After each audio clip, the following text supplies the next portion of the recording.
Hello there, you are listening to The Screen Queen, where you'll be finding your favorite movie or your favorite television show and learning something new. You'll just have to listen to find out. Here is your host, Samantha Parrish. Hello there, and welcome back to the show, Screen Team. As always, you are listening to your main media queen from your host, Samantha Parrish. Wow, so it's been a while since we talked about a Hayao Miyazaki film. The last time I talked about it was Spirited Away, and I had mentioned in that episode that in May 2006, Cartoon Network aired a whole month of Hayao Miyazaki films, and we were treated to the golden eggs of anime that Cartoon Network blessed us with. God, R.I.P. Cartoon Network. And on that third Saturday, I was treated to an unforgettable film called Castle in the Sky. Because of that experience of watching on Cartoon Network, I can't forget the order that I saw these films in. This is always going to be my third Hayao Miyazaki film. And looking at all of the films years later, because Hayao Miyazaki has such a distinct style that it's so easily distinguishable, and it almost feels like if you've seen one film, then you know what you're going to experience for all of the films. But all of them are such a unique individual experience that cannot be coined as you've seen one of them, you've seen them all. You got to see all of them to get the full Miyazaki experience. You don't get a director like that every dynasty. Castle in the Sky came out in 1986, but it wasn't redubbed until 2003, where it started to get a little more prominence because there were some heavy names attached to the redubbing. Anna Paquin, James Vanderbeek, Cloris Leachman, Mark Hamill, Jim Cummings, of course, Mandy Patinkin, Andy Dick, I forgot about him. There's a lot of names attached to this thing. And I know that the names don't make the story because clearly Miyazaki makes a story, but this is one of the films that people have pointed out the dubbing more than any other film. And in the anime world, where oftentimes the English dub is not very well beloved, this thing earns some good points with the anime fans. And honestly, I can't complain about that.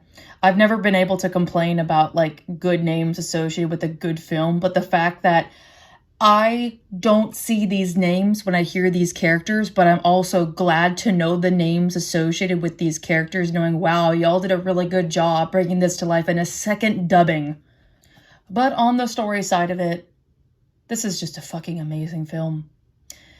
This is just one of many Miyazaki films. It could be 20 years that you've seen this film and still remember it. It's been roughly 11 years since I've seen this movie, and I still remember it just like it was when I was 11 years old, and watching this on the Cartoon Network Miyazaki month. It was phenomenal. And I'm glad that they chose just those 4 films to introduce because, wow, I needed to have Castle in the Sky in my life. But looking at the timeline, that this was re-released in 2003 with the Disney dub, and then the very next year would be Howl's Moving Castle. It kind of feels like a fun double feature. But at the same time, there's only going to be one Howl's Moving Castle and only one Laputa. So I talk about how a film ages, but I want to talk about the legacy of this film, and that's exactly what I'm here to talk about for Castle in the Sky. So for those out there that have never heard of Castle in the Sky, oh my god, you're in for a treat. So we follow a guy named Pazu who's just chilling out, hoping for some aviation dreams as he's working on his own stuff, like any typical Miyazaki character that you just fall in love with, but damn, it's the best trait I think I've ever seen. And then he sees this girl just floating from the sky. And he's got to hustle to go get her so she doesn't, continue to fall. And when she wakes up, she says her name is Sheeta. And Sheeta has an amulet that can discover the lost city of Laputa. And so It's not too long before a band of pirates are after poor Sheeta. And Patsu discovers she is the princess of Laputa. So he got a lot more than he bargained as he's racing against time to save her before someone gets her to get to the city of Laputa. So when I did my research about Castle in the Sky, I found something that does kind of alter the way I see it, but in the most funniest way possible because I get it from an accident angle. Even as I was telling the plot again, I kind of saw the way this piece of trivia came together. So there was some issues about calling the city Laputa. Like, it rolls off the tongue in such a way that you believe that this is a mystical land that exists, but there is a translation issue. Laputa, if you separate it, is the Spanish term for the whore. La puta, la puta. It's not good. So they basically told Miyazaki, like, if you have this, people are going to misinterpret it as the whore, not the lost city. It's a pure accident, and I understand because I also did the same thing to my own series in Glorious Inc., where I named a character Mitchell McConnell, not knowing there was a real Mitchell McConnell. Miyazaki just couldn't budge with the name, and I understand, like, when you're sold in a name, it's kind of hard to get away from it. But at least he took the warning with some respect and realized, like, uh-oh, I didn't know that, but now I do. But there was one issue in the film that really needed the change, and you'll see why. So the character Sheeta, her name was not spelled S-H-E-E-T-A. It was S-H-I-T-A. Like, still sounds the same, but obviously you got a core word in there of sugar honey iced tea, it wasn't gonna go. So isn't that funny? You have the name of a place that didn't really have to be changed, just need to be, well made aware about how it's going to translate other places, and then you have a name that you can't translate no matter how you spell it because of the fact that that's a core spelling right there. There's no way to unsee that. I'm kind of glad that was just slightly changed. Like, Hayao Miyazaki couldn't, like, change the whole name entirely. This was, like, the luckiest thing that there was a way to, again, work around it. Like, this was some coasting on some serious stuff, and we haven't even gotten to the castle yet. But then there's the other thing that I found out that I haven't been able to contain myself to talk about it. So, when Mark Hamill became the Disney dub for Colonel Muska, he was asked, what did you use to get into character for Colonel Muska? When you look at Mark Hamill, I mean, you're never going to find another Joker because you can say Hamill's Joker or regular show or Adventure Time. I mean, you can throw a dart and find a unique villain that he crafted. So it begs the question, how did he craft this type of villain for Colonel Muska that doesn't reflect his other work playing villains? It was inspired by David Hyde Pierce. Like, knowing Niles from Frasier was the inspiration for the way he portrayed Colonel Muska. It's just wild, man. But then here's the other funny thing when I found out that David Hyde Pierce was the inspiration for Mark Hamill. When you look at the timeline, that this dub came out in 2003. Frasier ended in 2003. Colonel Muska looks way too similar to Niles that I can't unsee it. Knowing that, it's like the parallel that it has, that Colonel Muska looks way too similar to a character that came out way before Frasier came out. It makes me wonder if he, like, chose him because they do look a little too similar. If you put a picture of David Hyde Pierce and Colonel Muska, like, you can't unsee it. Just give Niles some glasses once in a while. You won't tell the difference. When I told my best friend Ams this, we had made a joke about how there needs to be some kind of edit made to have Castle in the Sky and Frasier come together, like to have some dubbing over Niles with Colonel Muska. To prepare for this episode, when I was recalling Castle in the Sky, the first thing I thought of was Dola, of all things. Dola is one of the most unique old lady characters I think I've seen. And when you look at Miyazaki films, you kind of get like almost a cliche. He always has like an old lady in all of his films, from Howl's Moving Castle, Spirited Away. It's kind of like his own Dairy Maid in a way. But Dola hits a little bit differently now. One, the fact that she's voiced by the dearly missed Clarissa Leachman. It has a second level of specialty to her character. But also, I like the way that Dola just exists in the film. Knowing from the get-go, when she and her pirate sons are introduced, it's like, wow, this character's way too fun to be a villain. You knew something was going to be okay with her. But when I look at Dola now, being 20-ish years later that I've seen the movie, there's a level that hits with her that kind of feels like the same territory of like Silver from Treasure Planet, being a guidance figure that's not really parental. Dola's way too fun. If you look at her sons, I don't think there's too much maturity in that family, but damn it, there is some heart. And even though we haven't had a lot of time with Dola's family, there's so much to know just from the way she interacts with Pazu and Sheeta.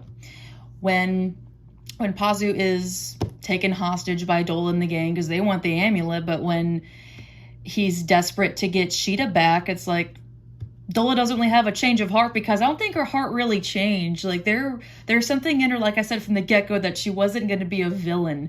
And if she has her own children, like if it was her own children, she would not stand for it if someone was like taken and makes a bargain like, all right, well then you're going to work with me and everything and let's go get her.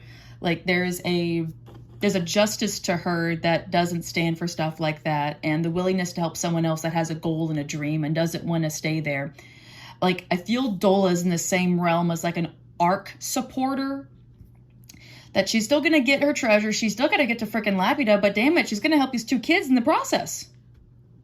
And again, even though I haven't seen this movie in like 10 years, the one thing that still sticks out to me was when she overheard Pazu and Sheeta's conversation and how they had their own goals and dreams. Because Pazu and Sheeta, they're kind of like Katara and Aang, where you're getting to see how they're kind of courting each other and how they are trying to navigate things together. And with Dola overhearing this conversation after these two kids are going to be like, you know, kind of working for her for a while, there's nothing on her face that indicates that she's mad.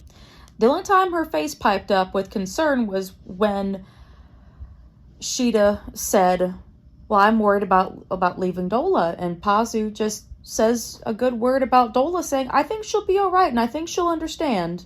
And the way that her face softens up to see that someone else saw the good in her, but also recognized that they're grateful to her for what they've done, and for her to hear the gratuity, it's really sweet to see. But the way that this is all just with expressions, it's so severely underrated in my opinion when I think of this movie. So on a personal note, there's something about this movie that freaked me out, and it's not even the fact that there's a young girl that's being kidnapped for an amulet because she's a descendant of this somewhat forgotten land. Not the fact that there are pirates. Not the fact that there is a very scary colonel that's not afraid to hurt children. It was the fact that Sheeta had her braids blown off. I have an obsession with long-haired characters, and seeing the way that her hair got shot off, I was like, no, not the hair. Why? My concerns were elsewhere. But now when I go back and rewatch the movie here and there, I was like, wait a minute. Holy crap, that is a bullet right near her ear canal. How is she having her hearing intact? It's an intense thing to see in a children's film. I had a very different interpretation that went opposite directions in the years that I've watched this movie. But I think it's about time we talked about well, the very place itself, the castle in the sky. So with Laputa being known, the one thing I thought about was how has Laputa stuck out among any other place? When you look at Miyazaki's creations, I mean, it looks like a world you want to be involved with. Like when you see the bathhouse in Spirited Away, I mean, I don't think you want to work there, but it's fun to look at. Howl's Moving Castle is a freaking spectacle. Nausicaa of the Valley in the Wind is also a spectacle to see this land that, yes, is very toxic and dangerous, but damn it looks beautiful. And the same thing with Princess Mononoke being, yes, a dangerous land, but a gorgeous land in the process. And we have to work a long time to get to, well, the castle in the sky. But the environments that we're involved with leading up to Laputa feels as great as Laputa. The thing with like certain world building is like, how are you going to make everything interesting? We go from crystal caves to the little shack that Pazu lives in, Dola's pirate ship. Every place is drenched in material that we can get into this world building. So it keeps you engaged to want to see more of it to get you up to Laputa. And again, Howl's Moving Castle came out the very next year. So knowing that, it really shows how much Hayao Miyazaki wants to make things as interesting that doesn't underwhelm or overwhelm the other works. Everything feels equal to know this is this world. It exists purely within here in its own level. But I also like too that the castle in the sky does not, look like it could outdo anything else. I could still see this and Howl's Moving Castle and still feel they're one of the same to be special in their own way. I don't know if anyone's ever seen this, if you have gotten the chance to watch Castle in the Sky, but definitely look at the land a little bit more and know, wow, it's all on equal ground. Well, sort of. So I have one last thing to say for Castle in the Sky, and this is just for me because I can't unsee this very interesting connection about how everything is interconnected with the way people work together. The character Louis, voiced by the great Mandy Patinkin, who is known for playing You Killed My Father, Prepare to Die. This was one of the roles that he did after Jason Gideon kind of came and left. And then years later, he ends up popping up onto a show called Homeland. Stay with me because this is going to be a very unique twist in. The hilarious thing is he would also work with someone who was previously in another Hayao Miyazaki film, which is Claire Danes, who was the voice of San from Princess Mononoke. So if you catch a glimpse of Homeland, you can't unsee that the two leads come from a Hayao Miyazaki movie. Like, I can't unsee it because I already knew them from the Hayao Miyazaki film. So see them in Homeland, I'm like, this is a very weird way to play the 6 degrees of Kevin Bacon without Kevin Bacon. Like, that's bizarre, seeing the connection of these two. I wish I had more to say about Castle in the Sky, but then again, I kind of like the fact that I don't have much to say because the story kind of speaks for itself. It's one of those rare gems that you get once in a while that you can't unsee. It lives in your heart and your mind forever. It makes you believe in magic. It's a world that you never want to leave, but it's a world that you know you can always come back to. That's the beautiful thing about Hayao Miyazaki's films is what world do you want to go into? I love this world of Laputa and everything around Laputa. The way that Patsu and Shida feel like these characters that you want to get to know more, but you're also going to be sad when you know you have to say goodbye to them. You know a story is doing good when you never want to leave this world and the people that you've gotten to know. So why talk about a great movie when you can just watch it? But then again, that's kind of what I'm here for. And so that's going to be a wrap on Castle in the Sky. This was fun to talk about. This is a nice little breath of fresh air from all the hectic episodes I've had to do. My 2-week break was great, and I'm kind of glad that I could sort of get back into it before my 2-week break was up. But with that said, I have a bit of a surprise for you for the next episode of The Screen Queen, because I already recorded it before this episode. Yes, your Screen Queen has gotten a second wind somehow. Because of today being Friday the 13th, I thought I'd make it a little spontaneous treat and cover one of the films that's associated with this very unlucky day, so consider it a very lucky day, I guess. So now you get a double feature for the day. And before I sign off and give you your next episode coming right up, if you want to catch up with me in between uploads, you can find me on my Instagram at the Queen of the Screen. And we can talk about Castle in the Sky and how bizarre it is that Mark Hamill was inspired by Niles from Frasier. Love to have more of that chat. And if you're looking for another way to listen to the Screen Queen, I am now available on YouTube, making it 10 times easier to listen to your media queen. So the next episode, you're going to find out what's going to be back on our regular schedule, but enjoy this little spontaneous double feature today. You all take care now and stay amazing. This is your Screen Queen signing off to sign back in for the next episode. You guys take care now. Bye-bye!